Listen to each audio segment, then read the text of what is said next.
नमस्कार. साताराच्या बातमीपत्रात मी गुरुनाथ तुमचं मनापासून स्वागत करतो. सातारा शहरातील अत्यंत महत्त्वाची असलेली जुनी वास्तू कस्तुरबा रुग्णालय आज जमीनदोस्त झाल्याचं चित्र पाहायला मिळत आहे.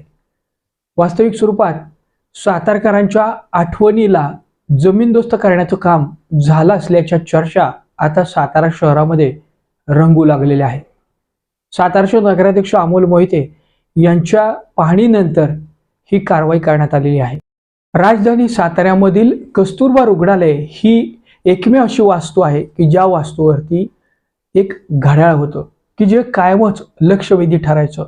साताऱ्यातील बहुतांश मंडळींचा जन्म या रुग्णालयामध्ये निश्चितच झाला असल्याची माहिती आहे.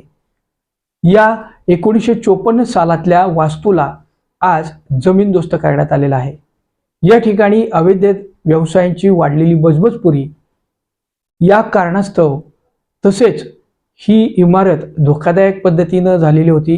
काही भाग पडझड देखील झालेला होता आणि या इमारतीचा कोणता उपयोग देखील नव्हता. दुर्मिळ अशी वास्तू आज जमीनदोस्त झाली. सातारा शहरामध्ये अवैध धंद्यांची बजबजपुरी ही झाल्याची माहिती नगर परिषदेकडे आहे. मात्र या संदर्भात पोलीस प्रशासनाला या गोष्टीकडे कानाडोळा करत असताना संबंधित नगर परिषदेनं अधिकाऱ्यांनी केलं तरी काय असा यक्ष प्रश्न या जमीनदोस्त झालेल्या इमारतीकडूनच आता विचारला जात आहे.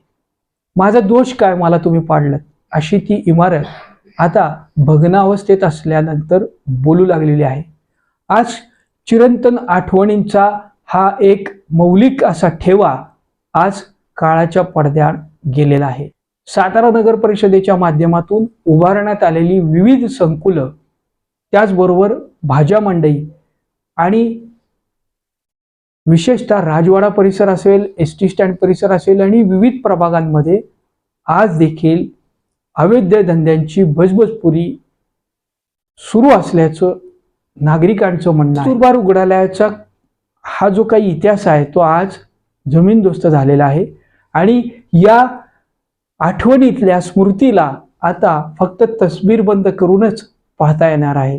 वास्तविक सातारा नगर परिषदेच्या संबंधित स्थावर जिंदगी विभाग, नगररचना विभाग असेल आणि एकूणच या अशा शहरातील धोकादायक असलेल्या इमारतींचं स्ट्रक्चरल ऑडिट करून त्यांचं देखील अशाच पद्धतीनं वेळीच त्यांना देखील जमीनदोस्त केलं जाणार का, हा देखील प्रश्न या घटनेमुळे अधोरेखित झाले.